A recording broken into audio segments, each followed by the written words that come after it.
So, good morning to all of you. Today, we will be having our fifth lecture on our bridge course. Okay, that is a basic concepts. Today, we are going to cover these nuts and washers.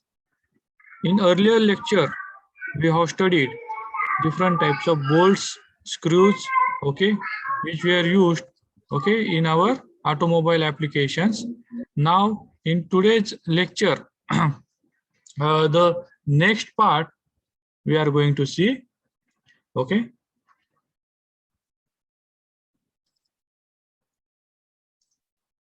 Now see here, what is this nuts? Okay, now you have seen this uh, nut is used, okay, with these bolts to join or to keep two parts in contact with each other, providing or constraining the motion between these two parts. नट का use क्या होता है? नट हम bolt के साथ इस्तेमाल करते हैं बोल्ट को लॉक करने के लिए। बोल्ट को उसका पोजीशन में से उसका मोशन नहीं होना चाहिए, वो मोशन अवॉइड करने के लिए हम ये नट यूज करते हैं। ठीक है, जैसे हमने लास्ट लेक्चर में देखा था कि बोल्ट के जैसे जैसे अलग ग्रेड होते हैं, ठीक है, उसी हिसाब से नट्स के भी अलग अलग यहाँ पे ग्रेड्स होते हैं। अभी आप यहाँ पर देखिए, ये अपना हेक्सागोनल नट है, उसको हम हेक्स नट भी बुलाते हैं। तो इसमें क्या होता है कि इसमें यहाँ पर देखिए कि यहाँ पर ऐसा आपको देखा, ये ग्रेड नंबर 2 के नट के ऊपर कुछ मार्किंग नहीं है, ग्रेड नंबर 5 के नट के ऊपर ऐसा 2 मार्किंग है, ग्रेड नंबर 8 के इसके ऊपर ऐसा मार्किंग है। ठीक है, ये मार्किंग के हेल्प से हम नट को आइडेंटिफाई करते हैं। ठीक है, तो मार्किंग नट के ऊपर भी हो सकता है या नट के साइड के हिस्से में भी ऐसा मार्किंग हो सकता है। जैसे हमने देखा था कि मार्किंग का क्या सिग्निफिकेंस है, ऐसा मार्किंग और ऐसा ग्रेड का क्या सिग्निफिकेंस है कि ये ग्रेड्स अपने को बताती है कि ये नट कौन से मटेरियल का बना है और उसका स्ट्रेंथ कितना है। कौन सा स्ट्रेंथ? Tensile strength. ठीक है, अभी टेंसाइल स्ट्रेंथ का सिग्निफिकेंस क्या है? टेंसाइल स्ट्रेंथ अपने को बताता है कि जो नट है वो नट अपने को कितना फोर्स, कितना टॉर्क एक्सर्ट कर सकता है विदाउट दिस फेलियर। ठीक है, तो ये अपना ग्रेड्स का सिग्निफिकेंस है। तो यहाँ पर देखियो कि फर्स्ट पॉइंट क्या आपने को मालूम होना चाहिए, the grade of nut used must match the grade of bolt that is used with. जो ग्रेड का हम नट यूज करते हैं उसी ग्रेड का हम बोल्ट के साथ उसको इस्तेमाल करना चाहिए। क्यों कहना चाहिए? देखो क्या हो जाता है कि सपोज अगर आपने ग्रेड 8 का नट अगर यूज किया विथ ग्रेड 1 ऑफ बोल्ट, अगर बोल्ट का ग्रेड अलग है, नट का ग्रेड अलग है, तो क्या हो जाता है? तो इसमें देखिए कि ग्रेड 8 का नट अगर आपने यूज किया तो क्या हो जाएगा कि आपका जो ये है अलग अलग ग्रेड का मटेरियल के साथ कॉम्बिनेशन हो रहा है। कॉम्बिनेशन कहाँ पे होता है? जो बोल्ट एंड जो नट होता है ना, उनके जो थ्रेड्स होते हैं, यहाँ के अंदर का जो पार्ट होता है, इसके अंदर ऐसा थ्रेड होता है, वो थ्रेड और जो थ्रेड्स होते हैं नट के और बोल्ट के, ये दोनों में फ्रिक्शन होता है। अभी जो फ्रिक्शन होता है तो एक मटेरियल का स्ट्रेंथ ज्यादा है, दूसरे मटेरियल का स्ट्रेंथ कम है, तो इसके वजह से क्या हो जाएगा, जो मटेरियल का स्ट्रेंथ कम है उसको वो जल्दी खराब हो जाएगा, जल्दी उसका फ्रिक्शन होके वो डैमेज हो जाएगा, और जो मटेरियल का स्ट्रेंथ ज्यादा है उसमें फ्रिक्शन कम हो जाएगा। तो इसके वजह से क्या हो जाएगा, दोनों के बीच में ऐसा प्ले आ जाएगा, गैप आ जाएगा, और ये गैप अपने को अनडिजायरेबल है। इसीलिए जो नट एंड बोल्ट हम यूज करेंगे वो दोनों का ग्रेड सेम होना चाहिए। ओके, अभी कैसा होता है कि नट्स एंड बोल्ट्स के अलग अलग मैन्युफैक्चर हो सकते हैं। नट स्टैंडर्ड है, बोल्ट का भी स्पेसिफिकेशन स्टैंडर्ड होता है, लेकिन मैन्युफैक्चरर अलग अलग होते हैं। लेकिन हर एक को उसके ग्रेडिंग के हिसाब से उसके ऊपर ऐसा मार्किंग करना जरूरी है। ठीक है, तो देखिए यहाँ पे manufacturers use different nuts marking to denote grade identification. ठीक है, मार्किंग अलग अलग हो सकता है, यहाँ पे ऐसा मार्किंग हो सकता है ऐसे डैश डैश का, कभी कभी ऐसा पॉइंट्स का भी मार्किंग हो सकता है। ठीक है ना, तो हर एक हिसाब से अलग अलग मार्किंग अपने को होता है। ठीक है। Some are marks on the top and others are mark on the sides. Grade 8 nuts are always mark but grade 5 nuts sometimes are not. जो ग्रेड 8 का नट होता है ना उसको हमेशा मार्किंग होता है, ये अभी हमने ध्यान में आया है। अभी ग्रेड 8 का नट हमेशा अपने लिए अच्छा होता है। तो ये जो ग्रेड 8 के जो नट्स होते हैं, बोल्ट्स होते हैं, ये हम कहाँ पे यूज करते हैं ऑटोमोबाइल के? अपना स्टीयरिंग के लिंकेजेस, ब्रेक्स, सस्पेंशन के जो कंपोनेंट्स होते हैं, जहां पे नट्स एंड बोल्ट यूज करता है, वहां पे हम ग्रेड 8 का नट्स एंड बोल्ट यूज करते हैं। ठीक है।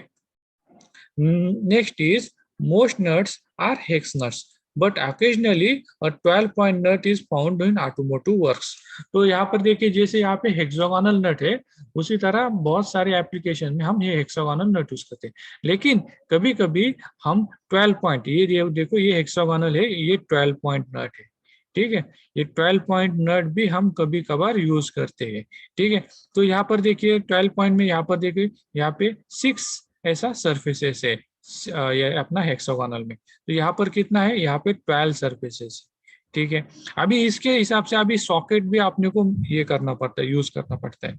तो अभी ये 6 पॉइंट सॉकेट है, will not work on this 12 point nut. ये नट के ऊपर ये 6 का जो सॉकेट है वो नहीं यूज हो पाता। लेकिन ये 12 point socket can be use on this 6 point nut. इसका जो सॉकेट है, हम इस 6 पॉइंट नट है, इसके ऊपर हम यूज कर सकते हैं। ठीक है, ओके। तो किसी को यहाँ पे दिक्कत है तो अभी पूछ लो। ठीक है, I am sending the recorded lecture although, but if you have any problem you can ask me. तो नेक्स्ट है, अभी यहाँ पर देखिए ये जो नट होता है, ठीक है, this one is the bolt. ठीक है, और यहाँ पे है अपना नट।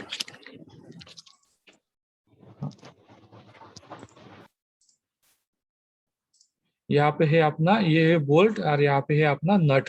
ठीक है, तो यहाँ पर देखिए इसका ये जो बोल्ट है, ये बोल्ट के थ्रेड्स है। ठीक है, ये बोल्ट के थ्रेड्स के साथ यहाँ पे के जो नट के यहाँ पे थ्रेड एक दूसरे के साथ यहाँ मैच हो रहा है। तो यहाँ पर देखिए मैचिंग कहाँ पे होता है? ये जो सरफेस है, ये सरफेस का ये नट के ऊपर ऐसा ऊपर फोर्स अप्लाई होता है। यहाँ पर भी फोर्स अप्लाई होता है, फोर्स अप्लाई होता है, फोर्स होता है। लेकिन ये जो फोर्स होता है ना, वो हर एक कॉन्टेक्ट के ऊपर सेम नहीं रहता, ये अलग अलग रहता है। ठीक है, अभी यहाँ पर देखिए कि nuts must be slightly softer than the bolt, that is, मतलब यहाँ पर क्या होना चाहिए? ये जो नट है ना, ये नट का मटेरियल ये बोल्ट के मटेरियल से थोड़ा सॉफ्ट होना चाहिए। ये हमेशा एक रूल है। क्यों रूल है मालूम है क्या आपने को? क्योंकि ये जो फ्रिक्शन है, जो नट एंड बोल्ट के बीच का जो फ्रिक्शन है, ये फ्रिक्शन की वजह से क्या हो जाएगा? यहाँ पे wear and tear of surface हो जाएगा। अब ये वेयर एंड टेयर होने की वजह से क्या हो जाएगा कि एक सरफेस ज्यादा अपने को जल्दी उसका फ्रिक्शन हो जाएगा और वो जल्दी डैमेज हो जाएगा। ठीक है, अभी ये केस में देखो, अगर हमने ये जो बोल्ट है, बोल्ट का अगर हमने सरफेस क्या किया, बोल्ट का सरफेस अगर हमने सॉफ्ट बनाया, फॉर एग्जाम्पल हमने बोल्ट का सरफेस सॉफ्ट बनाया, और उसके ऊपर ये जो नट है, वो नट का सरफेस अगर हमने हार्ड बनाया, जिसके वजह से क्या हो जाएगा कि ये जो नट है, सॉरी, ये जो नट है, वो नट क्या होगा? नट अपना जल्दी वेयर नहीं होगा। इसके बजाय अपना जो बोल्ट है, ये बोल्ट अपना जल्दी वेयर हो जाएगा, क्योंकि ये बोल्ट सॉफ्ट मटेरियल से बनाया है। तो बोल्ट आपने को जल्दी रिप्लेस करना पड़ेगा, और ये बोल्ट का कॉस्ट काफी ज्यादा होता है एज कम्पेयर टू नट। ठीक है, तो अपने को क्या होना चाहिए? ये बोल्ट का मिनिमम रिप्लेस होना चाहिए। नट हम रिप्लेस कर सकते हैं, क्योंकि नट का कॉस्ट काफी कम है एज कम्पेयर टू बोल्ट। तो इसलिए हम क्या करते हैं, ये जो बोल्ट है, ये जो अपना नट है ना, ये नट का जो मटेरियल हम बनाने को यूज करते हैं, वो हम सॉफ्ट मटेरियल यूज करते हैं। सॉफ्ट मटेरियल किसके कंपैरिजन में? बोल्ट के कंपैरिजन में। तो ये जल्दी वेयर हो सकता है, तो हम उसको जल्दी रिप्लेस करेंगे। ठीक है, this thread distortion is permanent. अभी क्या हो जाता है कि ये थ्रेड्स जो है, ये थ्रेड्स का डिस्टॉर्शन हो जाता है। डिस्टॉर्शन बोले तो क्या? अभी ये जो बोल्ट है ना, जब हम नट को बोल्ट के ऊपर टाइट करते हैं, ठीक है, विथ हेल्प ऑफ स्पैनर और टॉर्क wrench। तो ये जो थ्रेड्स है ना, ये थ्रेड्स के वजह में फोर्स अप्लाई होता है, यहाँ पे फोर्स अप्लाई होता है। और ये फोर्स की वजह से क्या हो जाता है, ये जो थ्रेड है ना, ये थ्रेड का जो ये है ट्रैजेक्टरी है, या जो थ्रेड का जो शेप है, ये शेप थ्रेड का चेंज हो जाता है। ठीक है, इसका इनिशियल जो शेप है वो बाद में सेम नहीं रहता, वो बाद में उसका शेप चेंज हो जाता है। और ये चेंज होता है ना, ये परमानेंट होता है। ठीक है, ये ऐसा टेम्पररी नहीं होता, ये परमानेंट चेंज हो जाता है। और इस परमानेंट चेंज की वजह से क्या हो जाता है, ये अपना जो नट है, वो नट बाद में अपना ये हो जाता है, डैमेज हो जाता है जब भी हम इसको टाइट करते हैं। ठीक है, टाइट करने के बाद इसको यहाँ पे ये अपना पोजीशन ले लेता है, यहाँ पे इस ये जगह पे ये पोजीशन ले लेता है। तब जब हम इसको टाइट करते हैं, ये पोजीशन लेता है, तब इसके जो थ्रेड्स है, ठीक है, ये थ्रेड्स जब ये पोजीशन में है तब वो सलामत है, मतलब इसको डिस्टॉर्शन होने के बाद भी it will do it's work of maintaining the position of the bolt. But अगर आपने इसको बाद में इसको आपने स्पैनर की हेल्प से उसको अगर आपने लूज किया, कोई भी मेंटेनेंस वर्क के लिए आप उसको लूज करते हैं, बोल्ट निकालते हैं, तो आप इसको क्या करते हैं, जब ये लूज हो जाता है ना, और जब हम इसको फिर से जब उसको ये करते हैं, उसको हम टाइट करते हैं और बिठाते हैं, तब उसका जो टेंशन है, ठीक है, उसका जो लॉकिंग अरेंजमेंट है, उसके पहले के जैसा नहीं रहता। कुछ ना कुछ यहाँ पे थोड़ा सा स्लैग आता है, लूजनेस आ जाता है। ठीक है, जैसे जैसे हम बोल्ट को उसी तरह निकालने के बाद फिट करते हैं, या उसको हम बोलते हैं रियूज रियूज करते हैं ना, तब उसका जो टेंशन है वो पहले जैसा नहीं रहता। तो अब हम यहाँ पे देख सकते हैं कि अगर हमने नट्स को एक बार, दो बार, 5 बार, 9 बार ऐसा अगर हमने उसको यूज किया, तो उसका टेंशन लॉस्ट हो जाता है।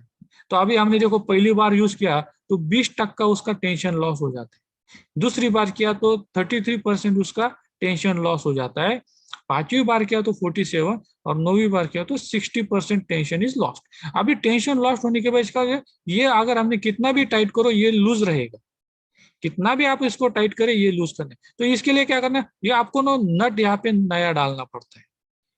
आपको क्या करना पड़ता है इस केस में, नट नया डालना पड़ता है, तब आपका ये प्रॉपरली टाइट एंड पोजिशन पे रहेगा। ठीक है, तो यहाँ पर देखिए, for maximum safety and performance nut should be discarded once it is remove. तो यहाँ पर देखो कि हर एक कभी कभी सब जगह पे नट को रीयूज ही किया जाता है, लेकिन आपको अगर मैक्सिमम सेफ्टी चाहिए, जैसे कि आपका एरोप्लेन में है, एरोप्लेन में क्या करते हैं, एरोप्लेन में जब इंस्पेक्शन होता है, एक नट अगर लूज हो गया तो वहां पे दूसरा नया नट बिठाते हैं, वही नट वहां पे यूज नहीं करते, क्योंकि वहां पे क्या है, सेफ्टी ज्यादा इंपॉर्टेंट है। लेकिन ऑटोमोबाइल में क्या होता है, ऑटोमोबाइल में करते हैं 2-4 बार हम उसको रीयूज करते हैं। ठीक है, लेकिन सस्पेंशन, स्टीयरिंग और ब्रेक के इसमें हम मैक्स टू मैक्स उसको रिप्लेस ही करते हैं, क्योंकि अपने को वहां पे टेंशन या टाइटनेस अपने को चाहिए, लूजनेस बिल्कुल नहीं चाहिए। ठीक है, then bolts other than torque to yield head bolts are normally reused in engine rebuilding process। तो इंजन के रीबिल्डिंग में जो हेड बोल्ट्स है, ठीक है, जो बोल्ट्स है ना, बोल्ट हम यूज करते हैं। ठीक है, क्योंकि वहां पे नट का इस्तेमाल नहीं होता। ठीक है, तो बोल्ट हम वहां पे यूज करते हैं, रीयूज करते हैं बोल्ट को। ठीक है, लेकिन nuts nuts however lose some effectiveness with repeated use। Reusing the nuts does not allow a good match as the first use। अब जो सब पहली बार जैसा मैच होता है उस हिसाब का मैच दूसरी बार नहीं रहता, इसके वजह से हम नट्स को क्या करते हैं, नट्स को हम वहां पे नया लगाते, बोल्ट को हम रीयूज कर सकते हैं। ठीक है, so we will go for the next slide.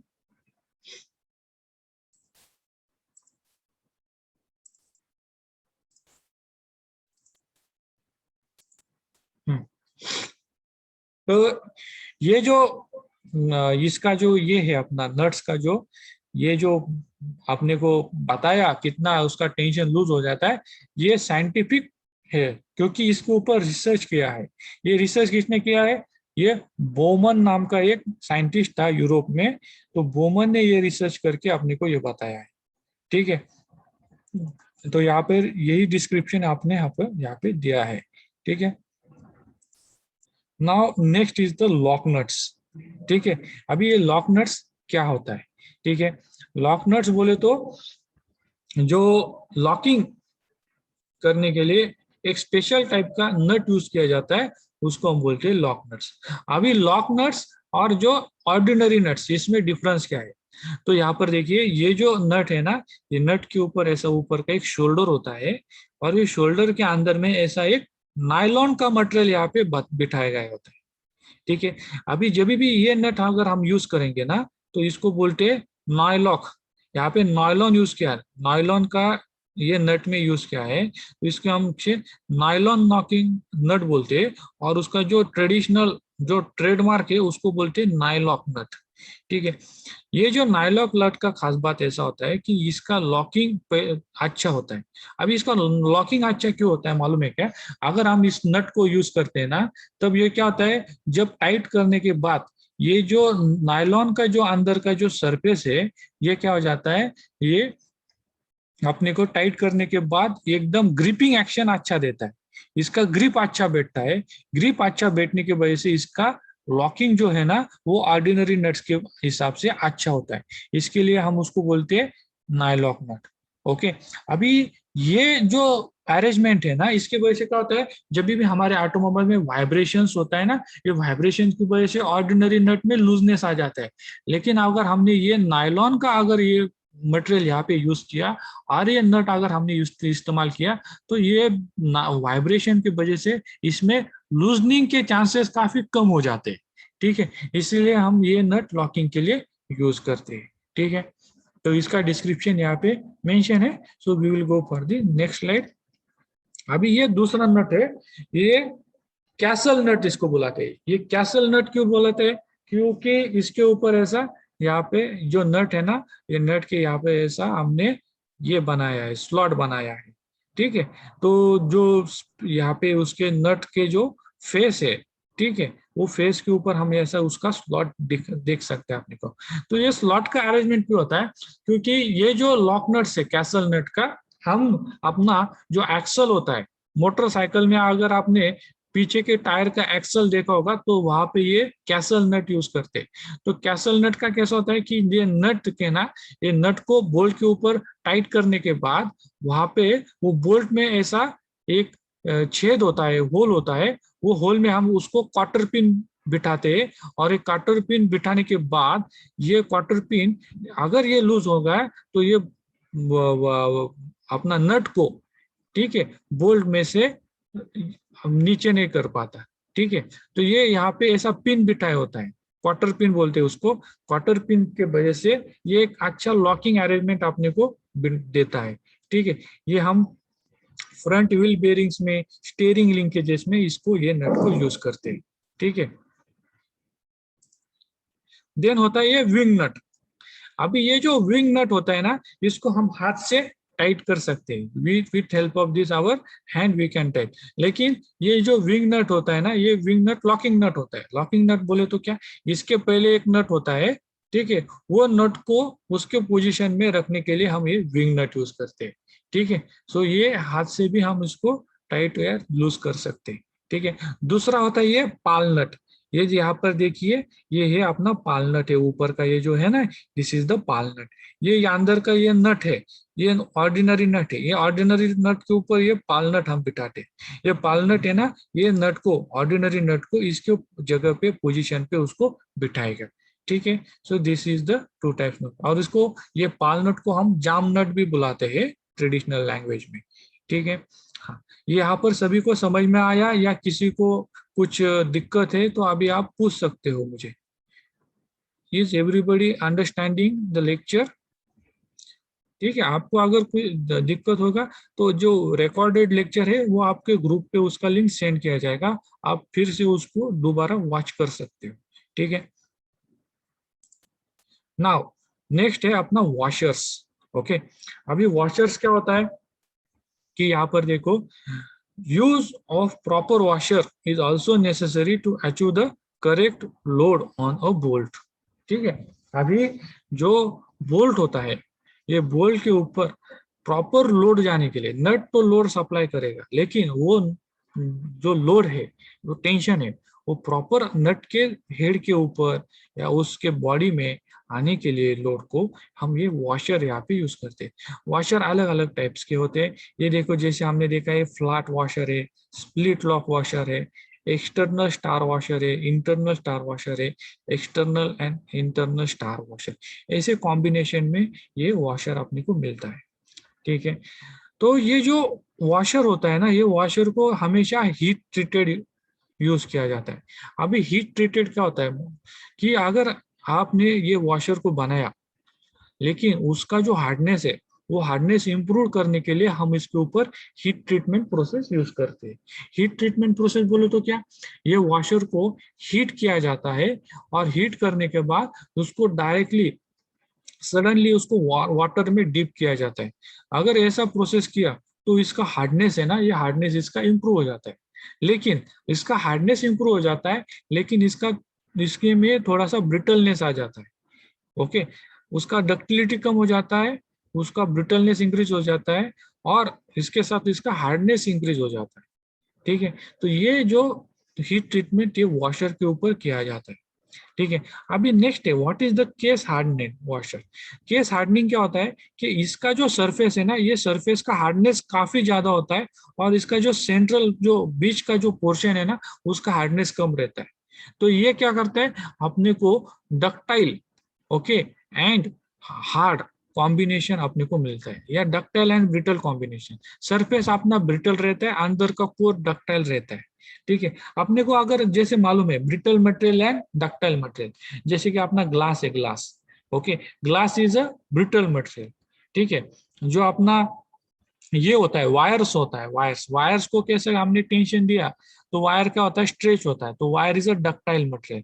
तो अलग अलग एप्लीकेशन में डक्टाइल एंड ब्रिटाइल मटेरियल हम यूज करते हैं। ठीक है, लेकिन इसमें हम क्या करते हैं, ये केस हार्डनिंग वॉशर्स में ये हम डक्टाइल एंड ब्रिटाइल का कॉम्बिनेशन यहाँ पे हम यूज करते हैं। ठीक है, तो ये case hardening washer are hard on the surface, okay, the core of the washer is soft and will compress, allowing the connection to lose clamp force। ठीक है, ये क्लैंपिंग का जो फोर्स होता है ना, ठीक है, जब भी उसको हम क्लैंपिंग इस्तेमाल करते हैं, तो क्लैंपिंग के वक्त क्या हो जाता है कि आपने को फोर्स इसके ऊपर आता है, ये सरफेस के ऊपर आता है। ठीक है, जब भी इसके ऊपर फोर्स आता है, ठीक है, तो ये जो इसका सरफेस है, ये सरफेस अपना क्या होता है, हार्ड होता है। ठीक है, अगर हमने ये यहाँ पे सॉफ्ट सरफेस अगर यूज किया, तो ये क्या हो जाएगा, वॉशर यहाँ से थोड़ा सा डिफॉर्म हो जाएगा। बराबर है ना, तो ये डिफॉर्म नहीं होना चाहिए, इसके लिए इसका सरफेस हार्ड होता है, इसको हार्डनेस की वजह से इसका डिफॉर्मेशन नहीं होता। अगर ये डिफॉर्म हो गया, तो क्या क्या हो जाता है कि वो जब हम नट को लूज करते हैं ना, तो नट को लूज करने में आपने को ज्यादा डिफिकल्टी आती है। तो इसकी वजह से इसके ऊपर जो हार्ड सरफेस होता है ना, तो नट को अपने को जब हम लूज करते हैं, जब अपने को नट निकालना पड़ता है, तो इसके लिए ये क्या करता है, अपने को आसानी देता है निकालने के लिए। ठीक है, और ये क्या करता है वॉशर, जो फोर्स है वो फोर्स बोल्ट के ऊपर इवनली डिस्ट्रीब्यूट करता है। ये बोल्ट के एक सरफेस पे ज्यादा फोर्स, बोल्ट के दूसरे सरफेस पे कम फोर्स, ऐसा नहीं होता, वो हमेशा इवनली फोर्स डिस्ट्रीब्यूशन होता है।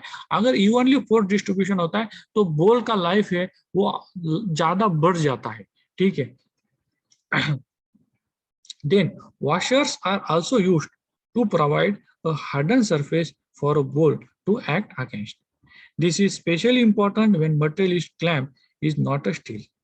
Okay, every 0.00 inch of bolt relaxation will cause about 30,000 pounds per square inch of clamping force.